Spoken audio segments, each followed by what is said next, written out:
Hi sis, last classல நம்ம single side fill பண்ணுற மாதிரி லீஃப் லோட் பார்த்தோம். இப்போ டபுள் சைடு ஃபில் பண்ணுற மாதிரி லீஃப் லோட் எப்படி கொடுக்குறதுன்னு பார்க்கலாம். இதுக்கு வந்து நான் ஒரு லீஃப் ஷேப் ட்ரா பண்ணிவிட்டு உள்ளே வந்து லோடுக்காக ஒரு பேஸ் கொடுத்து வச்சுருக்கேன். இந்த பேஸ் வந்துட்டு கோரால கொடுத்துருக்கேன். நீங்கள் ஸ்டார்டிங்லேயே அவுட்லைன் கொடுத்துட்டு அப்புறமும் ஸ்டிச் பண்ணலாம், இல்லை ஸ்டிச் பண்ணிவிட்டு அப்புறமும் அவுட்லைன் கொடுத்துக்கலாம்.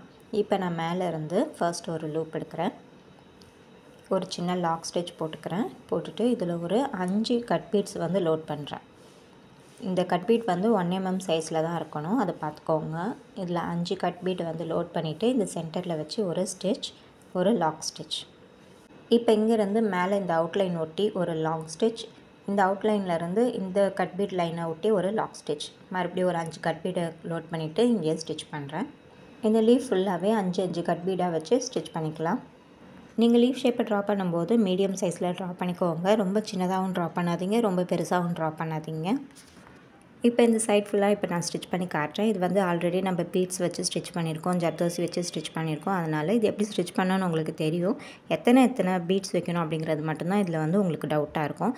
ஸோ இதை வந்து நான் கொஞ்சம் ஃபாஸ்ட்டாகவே காட்டுறேன்.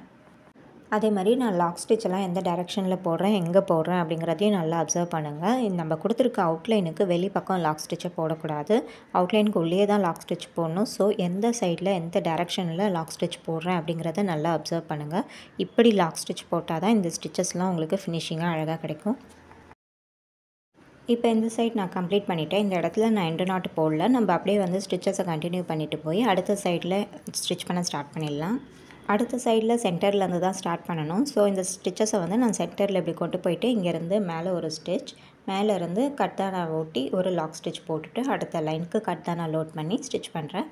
இந்த சைடும் எல்லாமே வந்துட்டு 5 பீட்ஸ் தான் நான் யூஸ் பண்ணி ஸ்டிச் பண்ணுறேன்.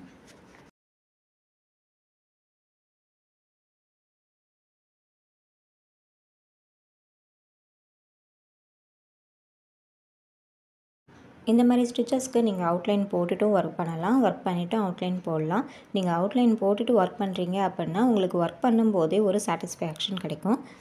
இந்த மாதிரி கட் பீட் யூஸ் பண்ணி நீங்கள் இந்த மாதிரி லீஃப் மட்டுமே போட்டுட்டு இடையில ஏதாவது ஃப்ளவர்ஸ் போட்டிங்கனாலே அந்த ப்ளவுஸ் வந்து பார்க்க ரொம்ப கிராண்டாக தெரியும். இந்த மாதிரி ஸ்டிச்சஸ்லாம் வந்து ப்ரைடல் ப்ளவுஸுக்கு ரொம்ப இம்பார்ட்டண்ட்டான ஸ்டிச்சஸ். ஸோ இதை நல்லா ப்ராக்டிஸ் பண்ணிக்கோங்க. ப்ரைடல் ப்ளவுஸில் நீங்கள் இதை விட சின்ன லீஃப் பண்ணுறீங்க அப்படின்னா நீங்கள் கட் பீட்ஸோடைய கவுண்டிங்கை கம்மி பண்ணிக்கிட்டால் போதும். மற்றபடி மெத்தட் வந்து இதே மெத்தடில் தான் ஸ்டிச் பண்ணணும். இப்போ இந்த சைடும் கம்ப்ளீட் பண்ணியாச்சு. இந்த சென்டரில் வந்துட்டு நான் ஒரே ஒரு ஜர்தோசி கொடுத்து இந்த சென்டரை ஃபில் பண்ண போகிறேன். அதுக்கு மறுபடியும் சென்டரில் இப்படி ஸ்டிச்சஸ் கொண்டு போயிட்டு மேலே டாப்லேருந்து பாட்டமுக்கு ஒரு ஜர்தோசியை லோட் பண்ணிவிட்டு எண்டு நாட் போட்டுக்கிறேன்.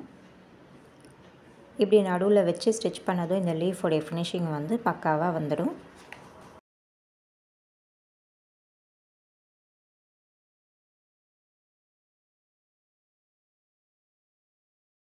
அவ்வளவுதான். இந்த மாதிரி நீங்களும் ட்ரை பண்ணி பாருங்கள். ட்ரை பண்ணி பார்க்கும்போது மீடியம் சைஸில் லீஃபும் எடுத்து ட்ரை பண்ணுங்கள், அதேமாதிரி சின்ன சைஸில் லீஃபும் எடுத்து ட்ரை பண்ணுங்கள். ட்ரை பண்ணிவிட்டு எதாவது டவுட்டுன்னா கேளுங்கள். தேங்க்யூ.